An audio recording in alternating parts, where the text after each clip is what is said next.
Hindi dictation start होगी कुछ second बाद। सभापति महोदय, मैं कहना चाहता हूँ कि केवल नारे लगाने से ही काम नहीं चल सकता है। आज आवश्यकता इस बात की है कि ऐसे महत्वपूर्ण प्रश्नों पर सारे राजनीतिक दल आपस में मिल बैठकर गंभीरतापूर्वक विचार करें। कम से कम देश के हित के मामलों पर हमें एक होकर काम करना चाहिए। यह अच्छी बात है कि माननीय सदस्यों ने इस प्रस्ताव पर अपने विचार गंभीरता के साथ प्रकट किए हैं। आज हमारे देश की एकता को खतरा पैदा हो गया है और देश में ऐसे तत्व पैदा हो रहे हैं जो देश की व्यवस्था को छिन्न भिन्न कर देना चाहते हैं। इस प्रकार के तत्वों का मुकाबला किस प्रकार से किया जाए, इस सदन के सभी सदस्यों को सहयोग और विचार विमर्श से काम करना चाहिए। हम अक्सर देखते हैं कि विरोधी दल राष्ट्र की मूल समस्याओं को अनदेखा करके दूसरी छोटी छोटी बातों को अधिक महत्व देते हैं।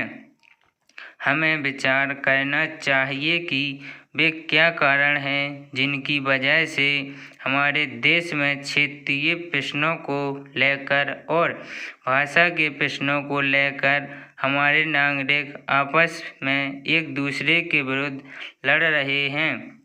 ऐसे प्रश्नों पर हमें व्यापक दृष्टिकोण से विचार करना चाहिए।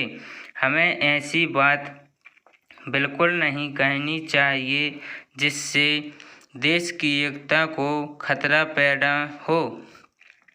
आज हम देख रहे हैं कि हमारे पड़ोसी देश एक तरफ तो आतंकवादियों को बढ़ावा दे रहे हैं और दूसरी ओर हमारी सीमाओं पर विवाद जारी रखे हुए हैं।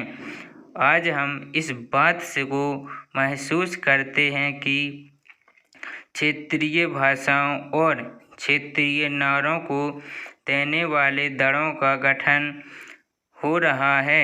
इन तत्वों का मुकाबला हमें राजनीतिक स्तर पर करना होगा। यह बात बिल्कुल ठीक है कि हमारे देश के अंदर जो परिस्थितियां पैदा हुई हैं और जो प्रश्न खड़े हुए हैं ऐसे हैं जिनके बारे में अलग अलग राय नहीं हो सकती है। पैरा, आज देश के अंदर क्षेत्रीय संतुलन नहीं है। देश में लोगों के ऐसे वर्ग हैं जिनकी जाति दूसरों के मुकाबले में बहुत कम हुई है और इसको लेकर आज उनके अंदर एक संतोष की भावना पनप रही है। आज भी हमारे देश में कुछ ऐसे लोग हैं जिनका आर्थिक और सामाजिक रूप से शोषण हो रहा है। मैं यह भी महसूस करता हूँ कि उनका राजनीतिक शोषण भी हो रहा है। यही कारण है कि वे लोग गलत दिशा में जा रहे हैं। हमें उन्हें सही दिशा में लाना है। इसके लिए हमारी सरकार को भी प्रयत्न करना चाहिए। मुझे आज इस विषय पर बोलने का जो अवसर मिला है मैं उसके लिए सभापति जी का बहुत आभारी हूँ। इस अल्फाज के साथ मैं सभी विरोधी दलों से अनुरोध करूँगा कि जो प्रस्ताव वे सदन के समक्ष लाए हैं उन पर फिर से विचार करें। हम एक महान देश के नागरिक हैं। हमें उसकी महानता के अनुसार ही कार्य करना है।